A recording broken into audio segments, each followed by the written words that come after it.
This show's been brought to you by Anarchy Wear.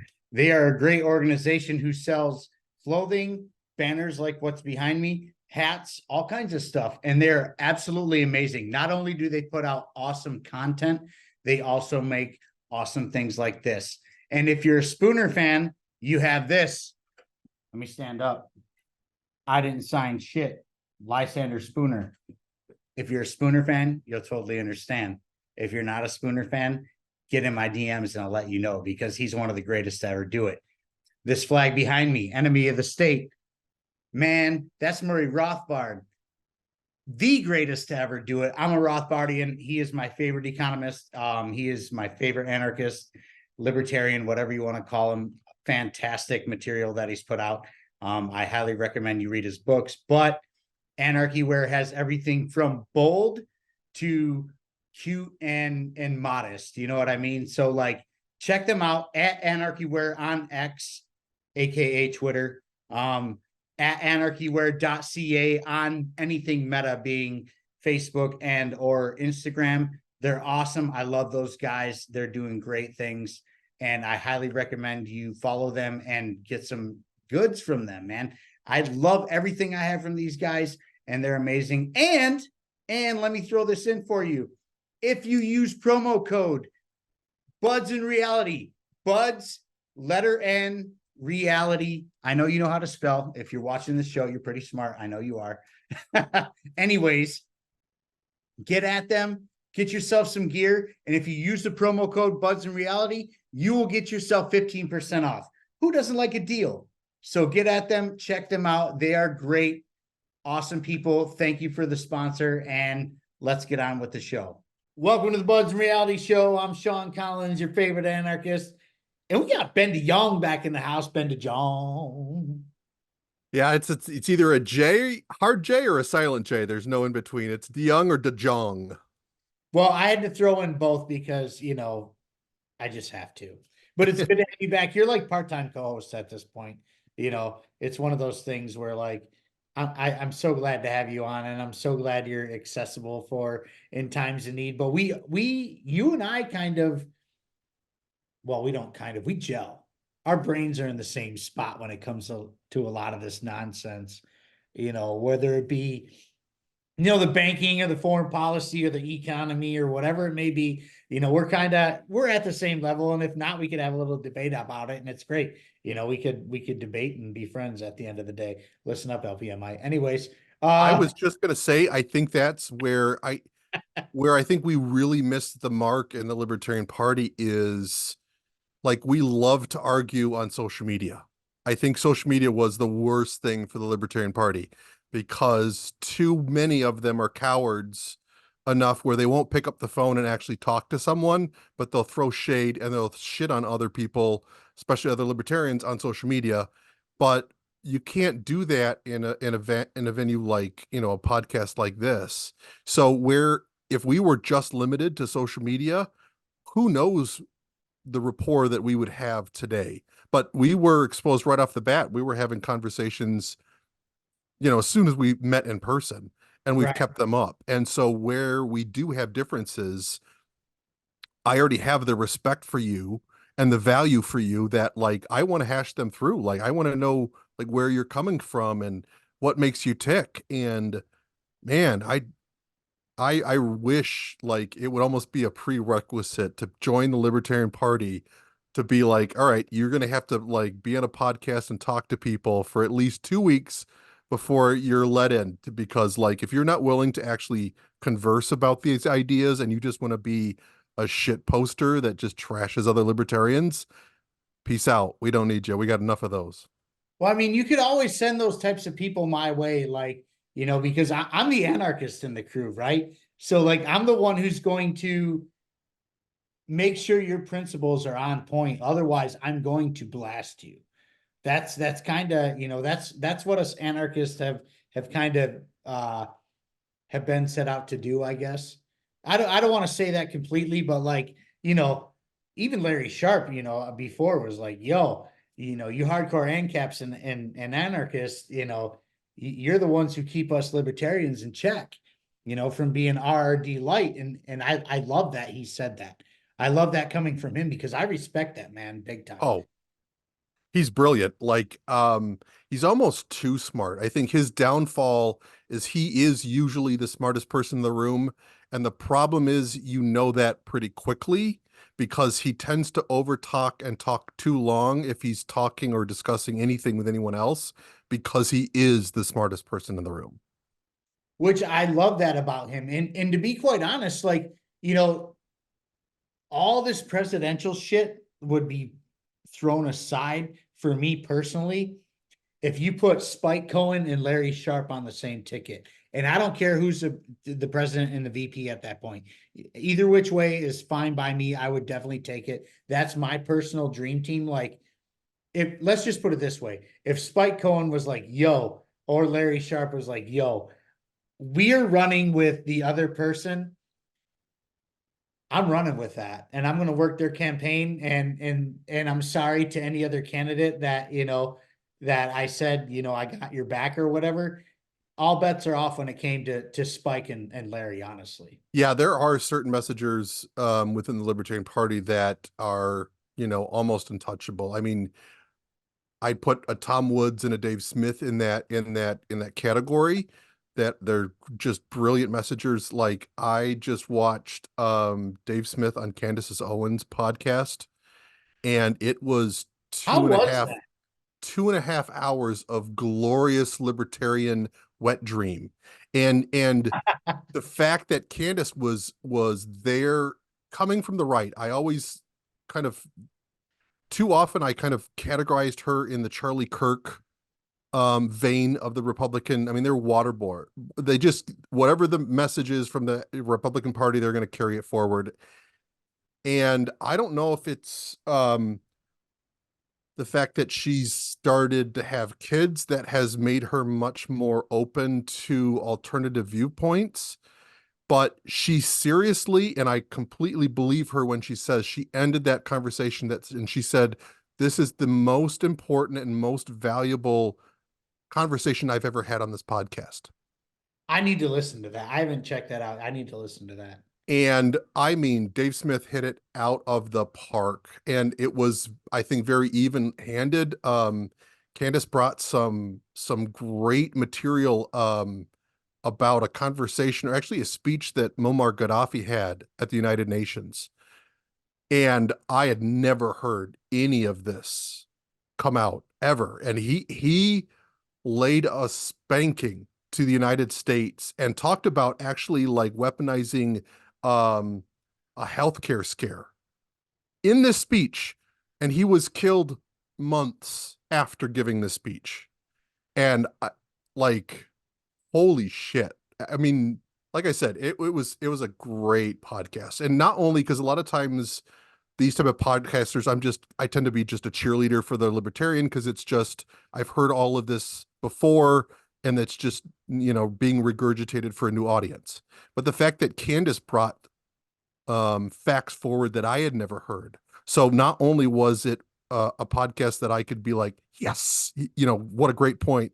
But at the same time, I was like, man, I never knew that. Like, to me, that's a perfect podcast where I can be excited about the material, but I can also learn something. Which is amazing. And I try to, you know, bring both, you know, into, you know, the world of buds or whatever. Mine's a lot of opinion generated, followed by facts or with facts or whatever, because I'll spew some facts and then give my 2 cents about it. But since you brought up the whole Republican thing, I feel like we need to start the show by doing this.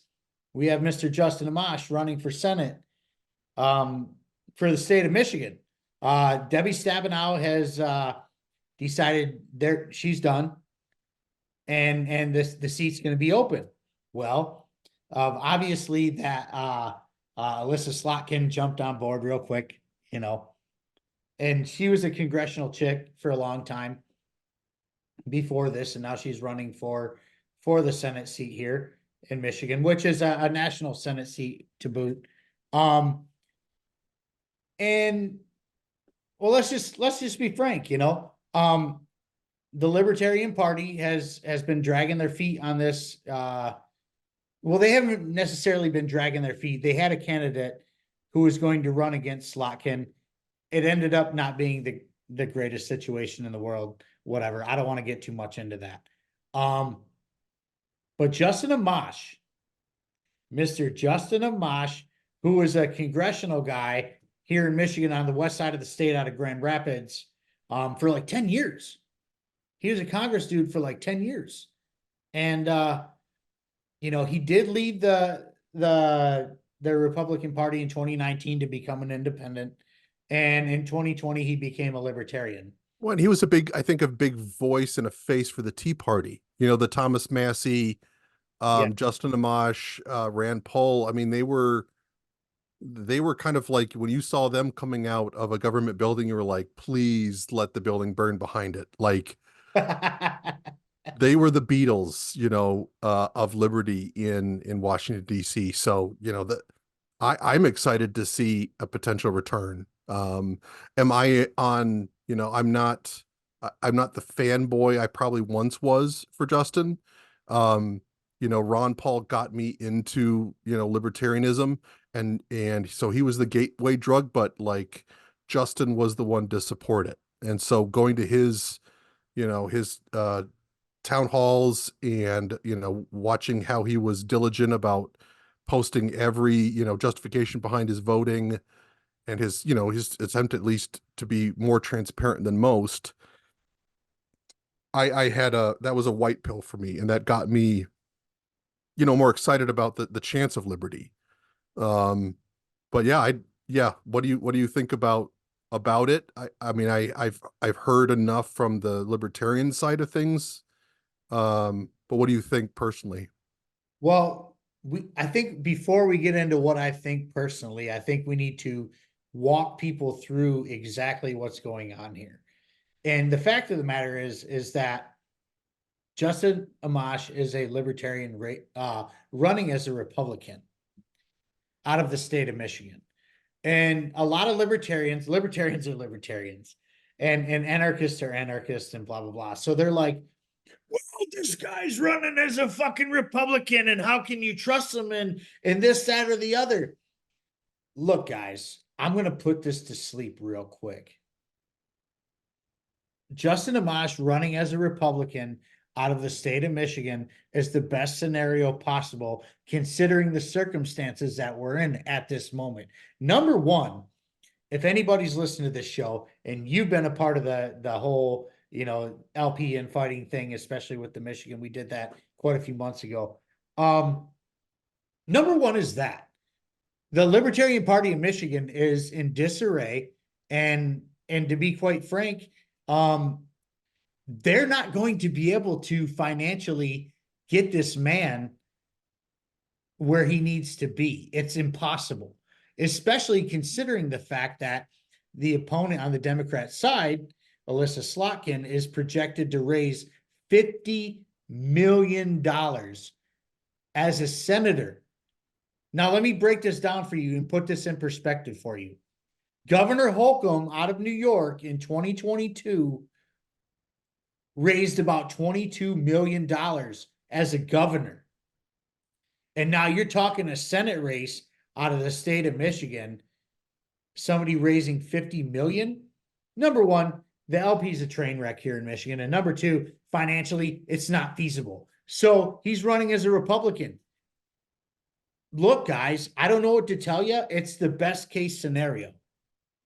It really is. If you want to see somebody different or somebody win, this is the way it has to be right now, especially here in Michigan. Not everybody has the bullshit, with their LPs all over the country like we do.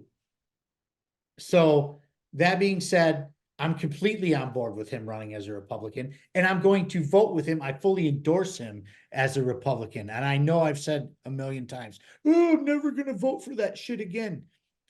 It's a little bit different here. It really is. Yeah, I'm definitely aligned with you on that. Like, I think I probably used this analogy even on the podcast before, is like, it's a train from, totalitarianism, authoritarianism, fascism, whatever you want to call it. And the end goal is anarchism, no government whatsoever, a complete voluntary society. all I care about is you're on that train. Now, you may get off that stop at minarchism or at purely just at capitalism, but we're still on the same train, and we've got a long ways to go before we even get close to capitalism again. So Right. not even talking about anarchism. Like that's a long ways even further from capitalism. Well, maybe not so much in my book because I kind of see them hand in hand because government always gets involved with capitalism and ruins it. But that's sidetracked. But so for me, like a Justin Amash, who I would look at as probably a small L libertarian, and that's stretching it. I think for me, the turning point was when he was a keynote speaker at one of our past conventions. And it was during kind of the rise of the Mises Caucus. And he said in his speech, I know that a lot of you out there, if there was a button to blow up Washington, D.C., you would be pressing it. And I think he was aiming that towards the Mises Caucus. And he said, I am here to caution you, don't do that because of what could happen after. And to me, once I kind of saw that, where he has this idealism, I think, almost for the United States of America, our founding documents, if we can just return to our founding principles, yada, yada, yada, very similar to kind of Judge, Napolitano, in the fact that they idolize our founding fathers and they just want to get back to that form of governance. I think we're so far past that if given the opportunity to blow up DC, I would hit that button. You wouldn't even have to blink before I hit that button because there's no going back to true republicanism in what was meant to be when this country was founded. So I understand some hesitancy on a lot of libertarians' perspective and their viewpoints, and like, oh, here's another guy who's vacillating between a libertarian and a Republican, kind of like a Ron Paul.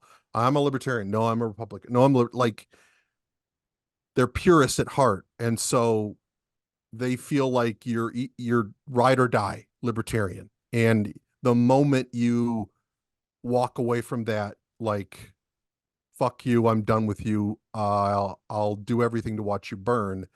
And that's such a Puritan viewpoint from a libertarian. I mean, while I understand it, I don't agree with it. And because I still think Justin's on that train to where we're heading. And he's going to get off a lot sooner, but he's still on that train. And we're a long ways to go, even from his ideal scenario, which isn't even close to my ideal scenario. So yeah, is he perfect? No. Is he an anarchist? Absolutely not. But is he someone who will further liberty?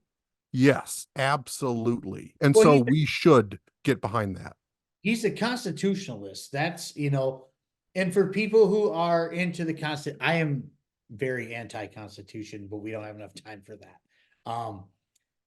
But like, if you are an American who believes in the Constitution and what it stands for, I don't think there's anybody better to put out there than Justin Amash, honestly. Like, the guy is solid in his principles.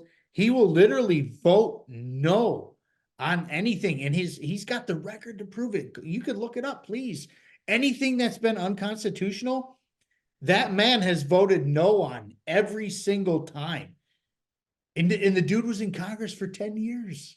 10 years.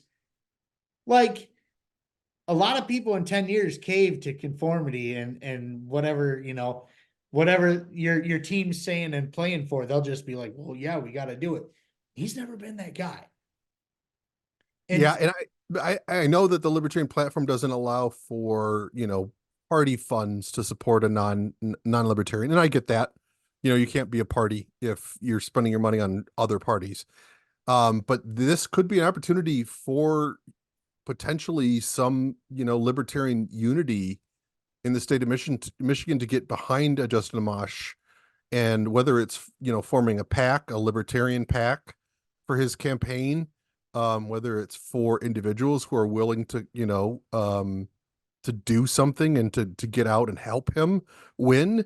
Like the way I see it is, again, coming from my position as, director of communications for the party, like if I have somebody on speed dial in DC, holy shit, can you imagine, what we could do? I mean, not just from the state of Michigan, but if I'm Angela McArdle as sitting as the, chair of the party, and have a person I can tap into instantly to either develop a message or help develop a message or to push a message or, or champion a cause. I think it's a lost opportunity if too many libertarians look the other way and say, he doesn't pass the, you know, the purist test, and therefore we're going to ignore him. But what is a libertarian purist anymore? Because I don't think anybody knows. I think at this point within the Libertarian Party, you can't even get people to agree on the fucking platform, dude. Like the platform itself. Like think about it. Like I just had Chase Oliver on the show, man. And we hit on two subjects that are very split within the Libertarian Party. And one happened to be, the border, and the other happened to be abortion. Because those are two big, are very split on both sides. yep. Now, the platform itself says, hey, we are an open border party. That's what the platform says on paper, is we are pro open borders. And we are also pro choice. That's what the platform says. Because the pro-choice plank was removed, and the party's basically saying in that case they're not taking a stance, which I think is probably a right thing to do. And I think even the border, like if I'm a libertarian from Texas, the stance on the border means a lot more to me than a libertarian in Michigan. Right. But I mean, here we are. I mean, what the platform says is what the platform says, right? And Right. then you got, members from the Mises Caucus who are, saying that we need to bring all the troops home from overseas, which yes, we do. We need to close the military bases and get the hell out of everywhere. Leave everybody the hell alone. Not every country needs to be America, and we don't need to spread our democracy with bombs. But anyways, we have to be, are we going to stand on our principles? Or are we going to, deviate from the principles and become Republican light? Because when Dave Smith said, yo, we're going to bring all these troops home and then deploy the troops on all of our borders, I have a big problem with that. And it's not because I don't want our borders defended, but like, you're going to deploy a military on people that aren't armed? Really? And we got into a little bit of the whole Nat thing before the show started or whatever, but like, I don't think people just crossing the border on foot need guns pointed at them. Or to be shot.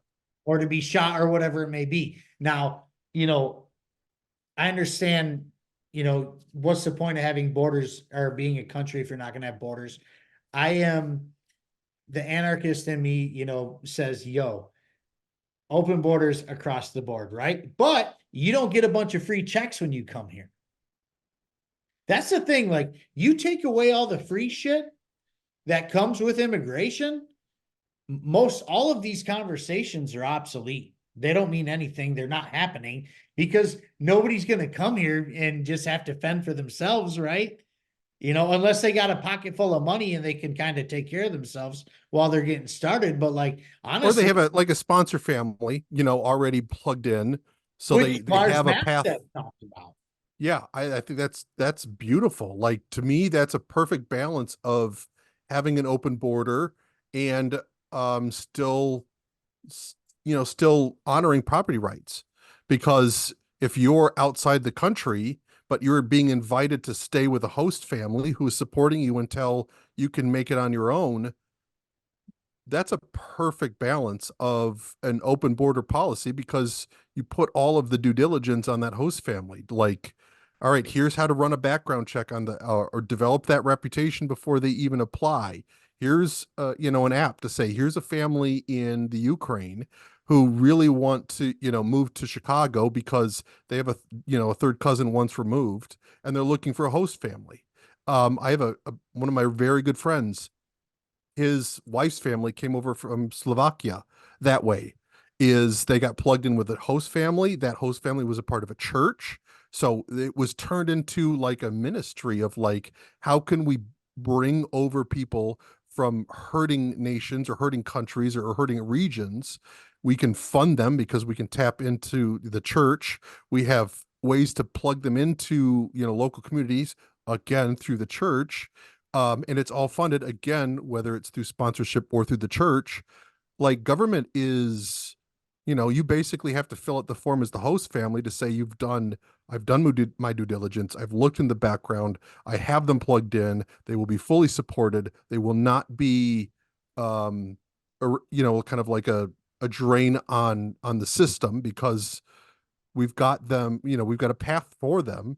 And then, after you kind of like prove your case after a couple months as a member of society, then you have an instant path for application to citizenship. Like that, we should make that as easy as possible, as long as it's completely voluntary between the person who's receiving them and the people who are applying to be received. Absolutely. And I actually grew up with a family. So I grew up in Section 8 housing, actually. My mom, single mom, we were very poor, and that's just the way it was. But my neighbors happened to be from Laos, which is by Vietnam, right? Their neighbors or whatever. Now they came here after the Vietnam War, but like you said, it was one of those church sponsorship things, right? And this is a family, like, man, I can't wait to see these guys again someday because they literally made the American dream happen. They came here sponsored by a church family, blah, blah, blah. We grew up, our elementary school, middle school, whatever. In middle school, my buddy's mom started making these little car parts in her house. They would ship it to the house and you'd put them all together or whatever, little bullshit parts or whatever it may be, right? And you send them back, whether it was GM, it was one of the big three, who knows who it was. And I remember like every once in a while in middle school, she'd be like, here, I'll give you $20, help me out for a little bit, man. And $20 in your middle school was a big deal in the 90s, man. You're like, hell yeah, I'm getting my beer, my weed, my whatever I need to do, That's back when a value meal cost $5. Oh my God, we're gonna get into that too, damn it. Oh my, oh man. But anyways, long story short, like they ended up opening a factory. They have a factory now. And not only did they open that factory, they opened another factory in Laos, making these little parts, dude. You know what I mean? That's like, talk about an American dream. Not only are you successful here, but you're going to bring your success back to where you came from to give other people a chance at the American Right. dream, even outside of like, And that's I love that. awesome. I love that so much. Like it's so crazy that, this lady that just had boxes of shit in her living room was like, put these little parts together for $20, has two factories in two different countries now. That's the American dream. This is what it's Yeah. about, and it's funny to see because it's mostly white people who get upset about the border issues. Dude, your last name's DeJong. Your fucking family ain't from here, dude. Your family's a bunch of border jumpers like mine. But I've also seen some talks, especially from, people who, immigrated to the United States from Mexico, especially because that's probably one of the biggest ones, Right. South America in general. But, they're the fact it's kind of like along the same, the people who paid off their student loans and then are all pissed because this next generation are getting theirs paid off for them. It's like I struggled and I had to pay how much money to become an American citizen. And now people are walking over the border and getting a $10,000 credit card and being shipped over to LA to be put up into 4-star hotels. And that Like, sh That's shitty because that's coming out of my pocket. That's coming out of your pocket. Well, And and it's that, coming out of the person who came over here legally. It's coming from their pocket too. You know, yes, that sometimes it takes a generation to like really advance themselves in United States. And now all of a sudden they're funding people to come over here illegally. I would be pretty resentful too. this show is sponsored by Infinite Zeal Syndicate. You can follow him on Twitter at _Infinite Zeal. He is a great liberty minded fella that just wants to share the message of liberty and also has fantastic merch like this hat I'm wearing right now. You see me wear it on every show. He's a great gentleman, and I highly suggest you give him a follow because he's one of the good ones, ladies and gentlemen. Now let's get on with the show. Now, I'm going to put you on blast right now, and I'm sorry, but are you still claiming Mises Caucus? Are you a Mises member? I'm not a Mises. I don't have time to spend putting forth effort into a caucus when there's so much need in the party right now. Okay, well, let me ask you this then. Are you on the Mises Caucus side of things when it comes to immigration, or are you more on the side of maybe more of an Ellis Island immigration? Um, Again, kind of to make my perfect immigration perspective is if you're coming into this country, you need to be invited by a host family. Like you shouldn't be able just to walk across the border and walk into the country. I think it needs to be an invitation that somebody is going to be setting you up and not the government. I don't want the government involved with immigration. I want it to be a voluntary, I am asking you to come over. And when you're over, I'm going to set you up for success. I am not you just walk across the border and you're checked in because I feel like, again, we're talking current state is, I think a lot of this debate is public property, is it, is it, does public property automatically guarantee anyone can come into the country as long as they stay on public property? Because is public property for anyone's use? And I think that's one of the things that I know that like Dave Smith talks about is public property. Okay, so because there's a lot of people that says, the border should be open because these individuals, they're not coming over onto private property, they're coming over onto public property. And because it's public property, it's everybody can access it. So that's their way around property rights is someone walking across the border, they're not walking onto private property, they're walking onto public property. Therefore, it should be acceptable that anyone can cross over to the United States. Well, let's break this down a little bit then, because you kind of said something that irked me a little bit. Now, okay, there's border between Texas, Arizona, New Mexico, yes, and California. Roughly, yes. Those are all border states to Mexico, right?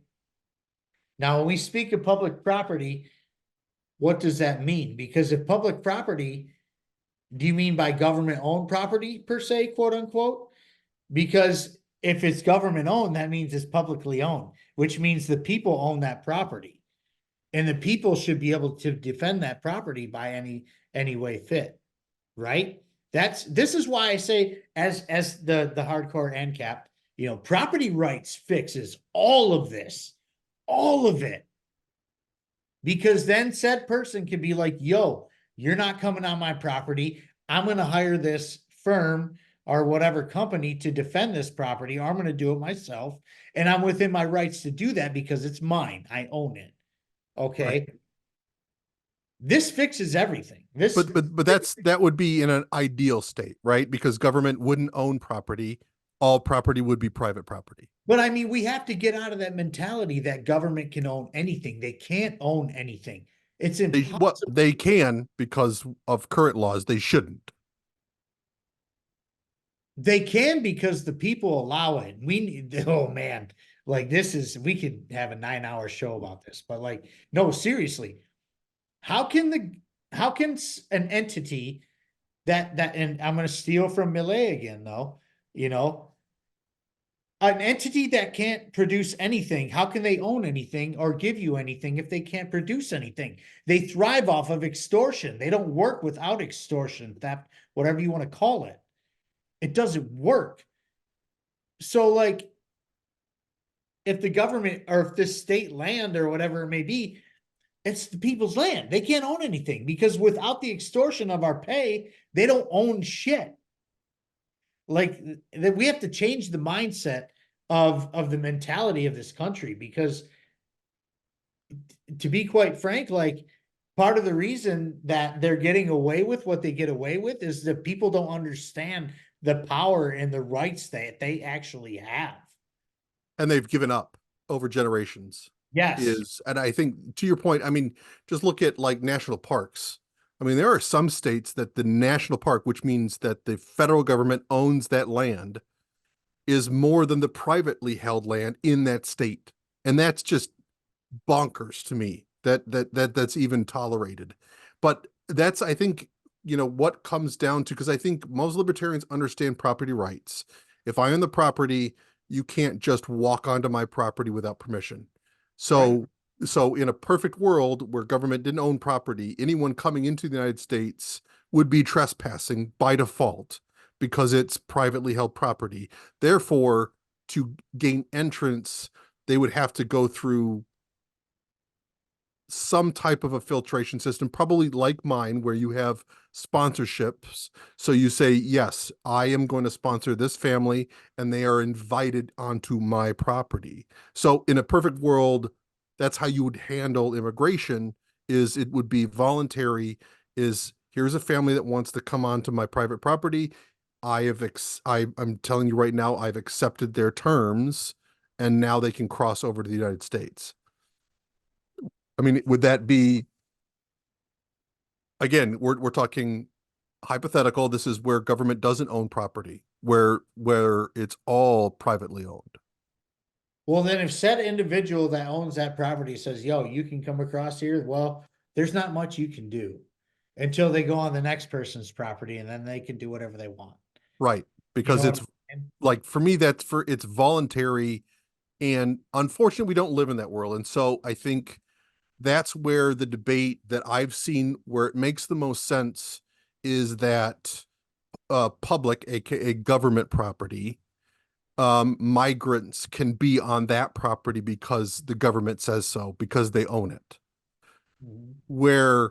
So in an Ellis Island, where the island's owned by the government, the buses, the trains, the boats to get them onto mainland, all owned by the government moves them into a building that they own, and they disperse them throughout the United States into other properties that the government owns.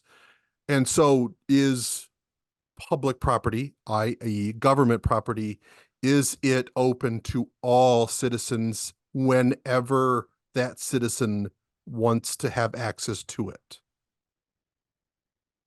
And I've seen kind of a little tug of war there, because, for an example, my public school where my girls go to school, if you're a immigrant, or even if you're a card-carrying member of society, wants to go on that property, which is public property, and smoke meth while my girls are out having recess, should I have a say to kick that person off of that property? Fuck yeah. Because right. And so that's kind of the discussion is, if you live in New York and public parks are full of migrants and homeless, should I have a say in again, current state, should I have a say on what is happening in the public parks that my taxes pay for? Well, absolutely. If that's the way the system works, right? If that's the system, then you should most definitely have a say. Like, because are these people being productive members of society, or are they just there to do their thing? You know what I'm saying? Right. Because even as an anarchist, like, part of it being an anarchist is having a community, and everybody has to pull their weight. And if somebody can't pull their weight, whether they be old or sick or whatever there's an understanding within that society, like, yo, we got to band together and deal with this. Like hypothetically, okay, we're in an anarchist commune, right? And and I get sick and I'm dying, right? And it's so much, game over. You have the choice within the society to be like, yo, we're gonna fucking take care of you. We're gonna band together and we're gonna ride this out together. You know what I'm saying? Which or like maybe there's a community pool that you can apply to, like a community like financial pool. Like well, that's everybody says in this community, we're doling 10 whatever into a general fund that supports those who are in need in that community. And it's all, and that's where, oh, this is another sidetrack, which we could probably go into another entire episode, but like that's where I really don't like anarchism, because I don't think the definition fully it doesn't fully give recognition to voluntarism. And I get voluntarism and anarchism from our perspective are the same thing. But I think from the layman's perspective, anarchism is a state without rules. And voluntarism is a state where those who agree on the rules are subject to the rules. But it's not like there is no rules. So that's the thing. Like, that's the big misconception of the whole anarchy thing is like, just like libertarians, it's literally the same thing. Like, don't hurt people, don't take their stuff, don't violate private property. That's it. Those are the rules. But one has minimal state, which is a minarchist society. Libertarians are minarchists. That's exactly what they are. If you want to give them a term, they're minarchists. Very minimal government. Anarchists are, no government at all. But the ultimate goal is, don't hurt people, don't take their stuff, don't violate private property. There's different ways of going about enforcing those things, obviously. Where like, in a stateless society, a lot of people think there's no police, there's no blah blah blah, there's no fire. There's still those things. They're just going to be paid for through the community rather than out of force and coercion. Well, again, that's where I think where the voluntarist mindset is. It basically, I mean, it's the same thing as anarchism, but I don't think anarchism is kind of like liberalism. It's lost its true meaning because it's been applied inappropriately, where liberalism has been usurped by those who are statists and authoritarians. And I think too often anarchism is being usurped by people who don't want to follow rules. Even the rules they've agreed to. And I think that's one of the things that drives me nuts about the Libertarian Party is you join a party, which means by de facto, you're agreeing to that party's bylaws. And then when you want to break the bylaws, you can claim you're an anarchist. It's like, whoa, whoa, whoa. Like this was a voluntary arrangement. You knew what you were getting into when you signed up, but because all of a sudden you don't want it to apply to you, now you don't follow rules because you're an anarchist.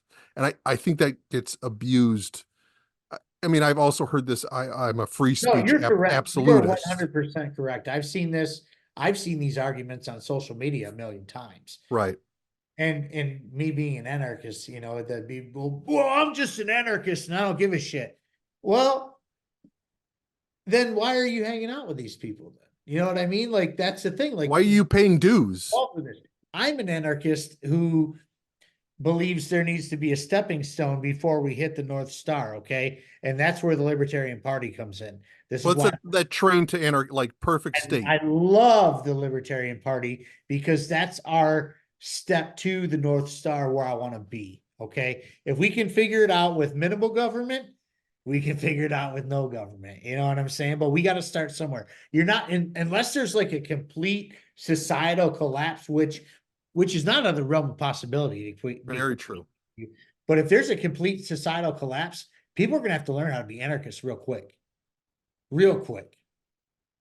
And that's where maybe I think for me, it's just a terminology argument, not necessarily a belief argument. I just don't like the stigma that comes with anarchy because the world looks at it differently than we look at it. We look at anarchy as a completely voluntary society. Voluntarism means that we are all going to agree on rules which we are going to behave by. Like that's still within an anarchy framework, but the world looks at anarchy as no rules. It's You Mad can thank Max the media and the 24/7. government for that. You can thank, dude, they bastardized anarchy. They bastardized the word liberal. Liberal, yep. The word liberal, are you kidding me? Like these people that they're calling liberals right now, JFK's turning over in his goddamn grave right now. That man was a liberal. Okay. Yep. Whatever these liberals are now, They don't have a clue what I mean, well, I mean, they're fascists. They're all fascists. They're it's all been usurped. I mean, they've taken it and bastardized it. I mean, that's the same thing with republicanism. Like the Republican Party isn't, I mean, traditionally, I think it's love him or hate him. I think Trump has redirected the Republican Party in a lot of good ways because it was the party of the neocons and censorship. And it's not anymore. But yeah, is that Trump or is it just a pushback against the woke authoritarianism? Like it's so hard to like it's so weird to see because we've lived long enough to see the left was the left. They were anti-war, they were pro-free speech, they were the pushback against the George W. Bush. Like it was were they anti-war though? Because it's funny to see all these Bidenites, these Biden supporters be like, I can't believe Joe's supporting all these wars. If you read a goddamn book in your entire life, you would know that Joe Biden was fucking George Bush's lead advisor during fucking Afghanistan and Iraq. Like there's nothing new under the sun when it comes to Joe Biden being a war hawk, dude. He was directly under Bush through Afghanistan and Iraq, and then he was the fucking VP for Obama. We already know that he was just as bad. Like to think that Biden wasn't a hawk this whole time is completely and utterly ridiculous. Yeah, and I think that's the downfall of the masses, right? Like they can be persuaded with constant bombardment of Trump's Hitler, Trump's going to be a dictator, Trump's Hitler, like, and that all of a sudden now the excuse for liberals who used to be, pro free speech and pro or anti-war, now they're, pro-war, anti-free speech because Trump. Like it is that's what just drives me nuts about how people can be persuaded into believing something out of fear. And I think fear, like, it is the ultimate motivator, right? It really, like, if you want to sell your soul to the devil, believe that someone is going to, take your kids and like, rule you with an iron thumb. Like, it is scary the amount of power that fear has over people, not individuals, but people. Well, I mean, dude, look at COVID. That's all I have to say. Yeah, that's Look perfect, at like COVID. textbook example. Like people gave up everything, literally everything, and then were willing to hate their neighbors and their family for not doing something they didn't want to do.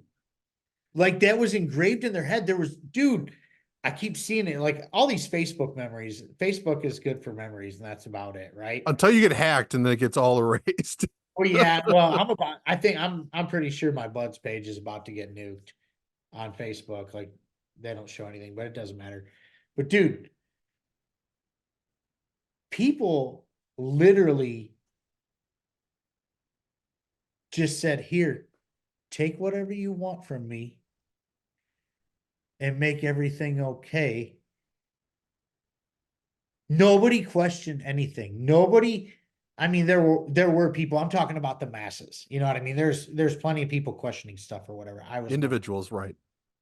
but like as a whole, people were terrified.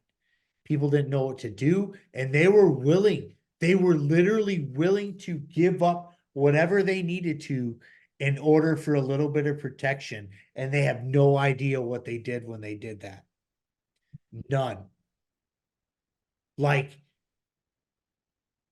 and a lot of people thought that was the whole start of the New World Order or totalitarian dictatorships or whatever. This has been going on for a long time. A long time. The first one in my lifetime was 9/11. It was yours too. You know, we're at that age. And we gave them the Patriot Act. We Blank gave check. the NSA, the TSA, you know, the every single surveillance. Dude, privacy and intimacy are nothing anymore. They know what you're doing at all times. All your little dick pics and fucking tit pics that you're sending out in the world, you can rest assured the NSA and the FBI have them. Yep, they're stored on a server, and if they want to tap into them at any time, you become a threat. It's in their, it's in their purview, And and they will that's use it. They will use it to their benefit and be like, yo, we have this, so what are you gonna do? You know, it's not a game. This isn't, you know, just another thing that we got to deal with. Like, this is for real. They are coming not only for you, they're coming for your assets, your wealth, whatever you may own. And if you don't own shit, they're just coming for you. They want you working on the farm and paying taxes. yep. A ton of times. I mean, it's almost kind of feudalism, like all over again. That's their ideal state is the serfs, and the serfdoms, and that's where we need to stop. Like, it just, again, it drives me nuts. It's like, to me, I'm standing on the deck of the Titanic and I'm watching libertarians argue where the chairs go as we're going down. And every time you're like, stop arguing with each other, the ship's sinking. They're like, no, but he started it. And it's like, you just want to scream, because we are facing unprecedented, situations right now with loss of privacy, loss of just, autonomy, and even just private property rights. Like, that's even at stake. Reading the Great Taking, like, that's seriously, that's on, on the docket of potential outcomes. And we got to stop pointing fingers at each other and saying, well, you're for private property, or you're for, free immigration, you're anti-immigrant. Like, none of this shit matters right now. Like, we need to understand, as long as we're all on the same train, that's all that matters. We're going in the same direction. That's right. And oh man, you hit the nail on the head. And I wish we had more time, because like, you're right. Libertarians are libertarians' worst enemies. Honestly, they are their own worst enemy. They would literally rather fight over the dumbest shit, than just be like, yo, we need to go get the state. We need to take this down. We need to, and then we can figure it out from there, right? But right now, we need to put our differences aside and be like, no, we need to take down the uniparty. We need to take down the central banking system. We need to take down the war machine. Like, honestly, like, if you're sitting there as a libertarian right now, or an anarchist, or whatever the fuck you call yourself, if you're, do you want to end the Fed?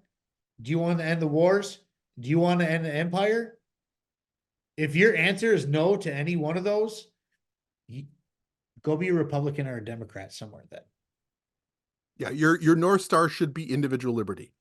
Like, whatever makes you more free as a individual. I don't care about groups. I don't care about where you live. I care about you as a person and what makes you free.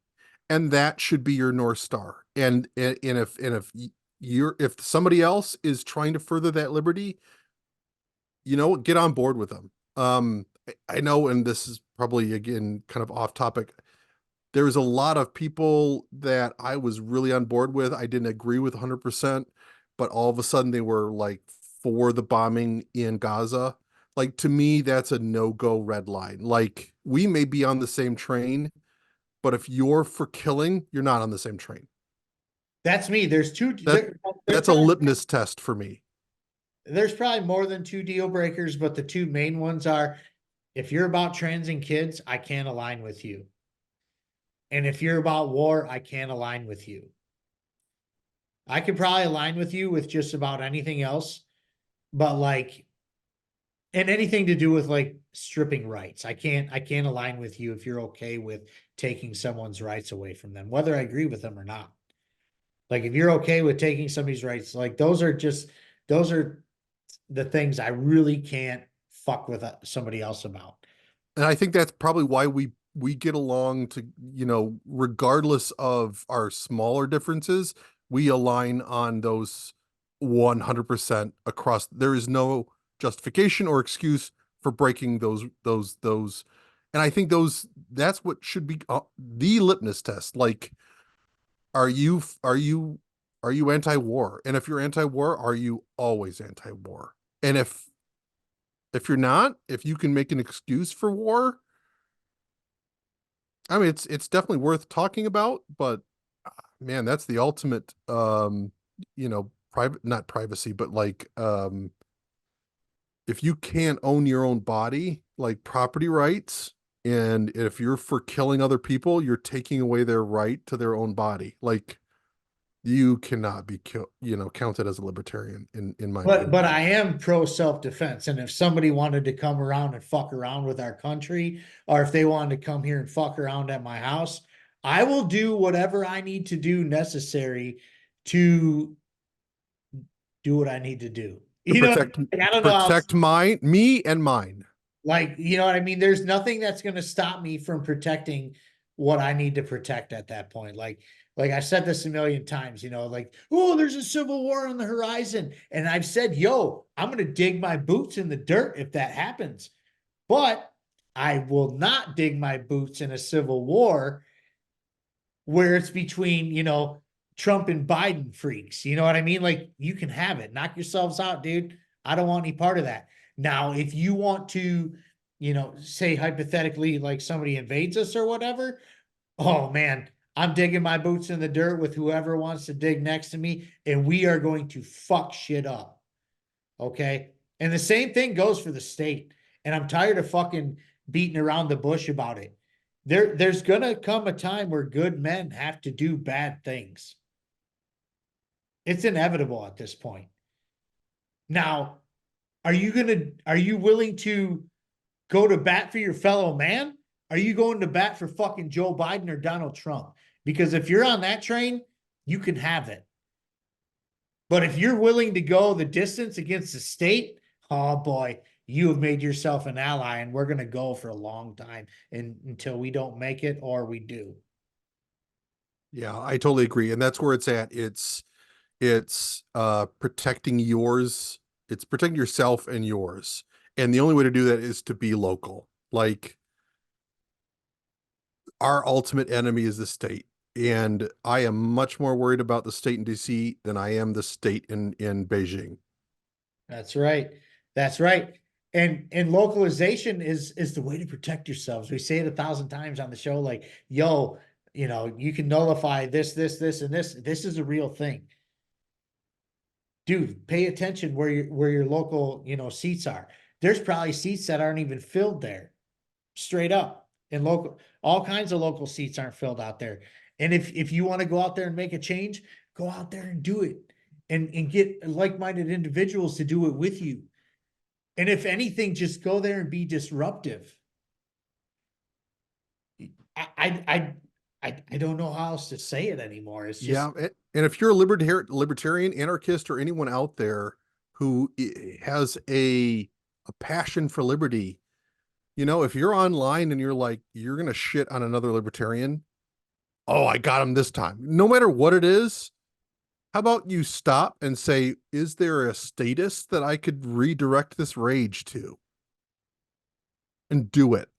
And better yet, not just on social media, but do something about it. Like join a local group, get involved with your local libertarian affiliate. Like there are so many opportunities out there for people to actually make an impact. And if your impact is raging against other freedom lovers on social media, man, like that's such a shallow libertarian lifestyle. And there is so much more that you can do to make There's an plenty of impact. space on Twitter for that shit, dude. Go talk your shit online and be a keyboard warrior that nobody cares about. You know what I mean? Like, what the fuck ever. Yeah, my call is just don't.